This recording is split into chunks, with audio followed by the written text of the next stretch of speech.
श्री स्वामी समर्थ. जय जय स्वामी समर्थ. तुम्हा सर्वांचं आपल्या चॅनलमध्ये पुन्हा एकदा मनापासून स्वागत आहे.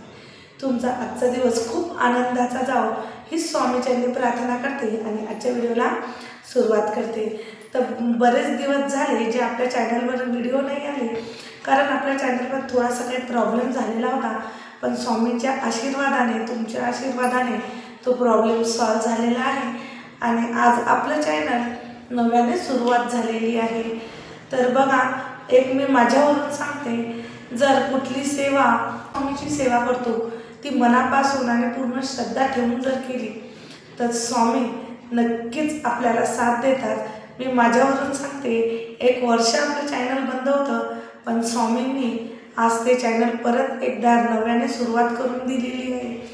ते स्वामींनी ते चॅनल सुरुवात केलेली आहे. तर नक्कीच स्वामींचा आशीर्वाद, तुमचा आशीर्वाद, त्याच्यामुळे आपलं चॅनल परत एक वेळा नवीन सुरुवात झालेली आहे. यासमोर आपले व्हिडिओ कंटिन्यू येत राहतील आणि तुम्हाला स्वामींच्या नवनवीन अनुभव, स्वामींचे चमत्कार आणि स्वामींच्या सेवा बघायला मिळतील.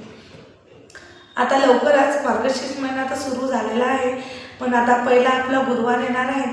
तर गुरुवारी आपण साधी आणि सोपी, अगदी कमी टायमात होणारी मी सेवा सांगते.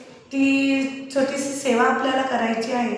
पूर्ण सेवा कशी करायची, काय करायचं, हे सर्व व्हिडिओ मी परत उद्या तुम्हाला सांगते की सेवा करायची. पण आज तुम्हाला सांगते की बघा, सकाळी उठल्यावर आपण रोज सकाळी जेव्हा सर्वात अगोदर उठतो तर आपण दरवाजा आपला ओपन करतो. तर दरवाजा उघडायच्या अगोदर आपल्याला एक काम करायचं आहे.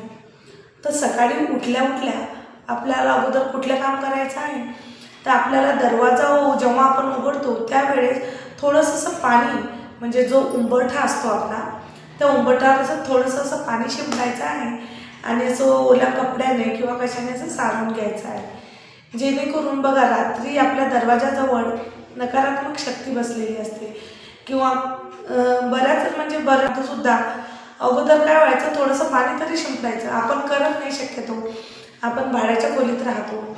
पण असं काहीच नाही, तुम्ही भाड्याच्या घरात राहा किंवा स्वतःच्या घरात राहा, पण तुम्ही रोज झोपेत ज्या टाईमला फर्स्ट टाईम तुम्ही दरवाजा उघडसाल, तुमच्या घरातील कोणी व्यक्ती असो, मग तुम्ही उघडा किंवा मुलं कोणी पण ज्यावेळेस दरवाजा उघडसाल त्यावेळेस असं पाणी थोडंसं शिंपडायचं आहे. तुम्हाला हे दर गुरुवारी करा आणि वर्षभर जरी केलं तरी खूप चांगलं आहे. दुसरं, उंबरठ्याला तुम्ही हळदीचं लेपन करा. दर गुरुवारी हळदीचं लेपन करा, कारण मार्गशीर्ष गुरुवार आहे, शुभ गुरुवार आहे. दुसरी गोष्ट, तुम्हाला तुमच्या घरी जर स्त्रीयंत्र असेल, आता स्त्रीयंत्र सर्वांना माहितीच आहे, तर त्यावर आपल्याला कुंकुमार्चन करायचं आहे. जर तुम्हाला श्रीसूक्त जमत असेल तर नक्कीच तुम्ही श्रीसूक्त वाचा किंवा मग तुम्ही नवार्णव मंत्र, विष्णू गायत्री मंत्र, लक्ष्मी गायत्री मंत्र ह्या जरी तुम्ही सेवा केल्या तरी ही फार उत्तम आहे. वर्षभर आपल्या घरात लक्ष्मी राहते आणि खरंच आपल्याला त्याचा खूप खूप अनुभव होतो. म्हणून तुम्ही पूर्ण श्रद्धेने आणि विश्वासाने तुम्ही सेवा करायची आहे. दुसरं, या मार्गशीर्ष महिन्यामध्ये जर तुम्ही व्यंकटेश स्तोत्राची जर सेवा केली तर अतिशय तुम्हाला फायदा झालेला दिसेल. भरपूर सेवेकरी ही सेवा करत असतात आणि त्यांना या सेवेचा लाभ झालेला असतो. तर तुम्ही देखील ही सेवा करा आणि जेवढं जास्त तुम्ही भगवान विष्णूची, नारायणाची पूजा करसाल तेवढ्यात लवकर माता लक्ष्मी आपल्यावर प्रसन्न राहते. म्हणून तुम्ही सेवा करा. आणि जर ज्यांचे प्रश्न असतील, आम्हाला स्वामींचे 11 गुरुवार सुद्धा करायचे, तर बघा, दोन्ही उपवास सोबत तर होत नाही, पण तुम्ही मार्गशीर्ष गुरुवार आणि स्वामींचे गुरुवार जर करत असाल तर नक्कीच करा. फक्त या पद्धतीत करा की तुम्हाला मार्गशीर्ष गुरुवाराची पूजेची मांडणी वेगळी करायची आहे आणि ती सेवा करायची आहे. आणि दुसरं म्हणजे आपल्या 11 गुरुवाराची जो आपण पूजा मांडणी करतो, 11 गुरुवाराची स्वामी चरित्र सारामृत वाचतो, हे सुद्धा तुम्हाला करायचं आहे. तर तुम्ही अगदी साधी आणि सरळ सोप्या सेवा आहे. तुम्हाला सकाळी उठल्याबरोबर पाण्याचं उंबरठ्यावर असं शिंपडायचं आहे, हळदीचं लेपन करायचं आहे, दर गुरुवारी कुंकुमार्चन करायचं आहे आणि तुम्हाला नवार्णव मंत्र, श्रीसूक्त किंवा विष्णू गायत्री मंत्र, लक्ष्मी गायत्री मंत्र आणि एक कुबेर मंत्र. हे तुम्हाला एक एक माळ जरी जप केली तरीही चालेल. आणि एक माळ स्वामी समर्थांची.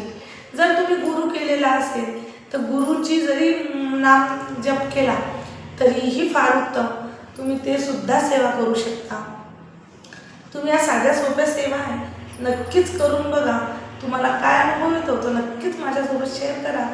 आणि असाच तुमचा आशीर्वाद नेहमी आमच्यावर राहू द्या, जेणेकरून मला पण एक विश्वास, तुमचा आशीर्वाद नेहमीच आमच्यावर असाच राहू द्या, जेणेकरून मला व्हिडिओ बनवायला खूप एक आनंद होईल की नाही आपले सेवेकरीसुद्धा आपल्यासोबत आहे, स्वामी आपल्यासोबत आहे. जसं आज नव्याने चॅनल सुरुवात झाली असेच नवनवीन व्हिडिओ मी तुमच्यासोबत घेऊन येणार आहे. तर मी तुम्हाला उद्या हळदीचं लेपन कसं करायचं, स्वस्तिक कुठं काढायचं हे सर्व आपल्या उद्याच्या व्हिडिओमध्ये तुम्हाला दाखवणार आहे. आणि आपल्या चॅनलला लाईक करा, शेअर करा आणि जास्तीत जास्त लोकांपर्यंत शेअर करा आणि सबस्क्राईब करा.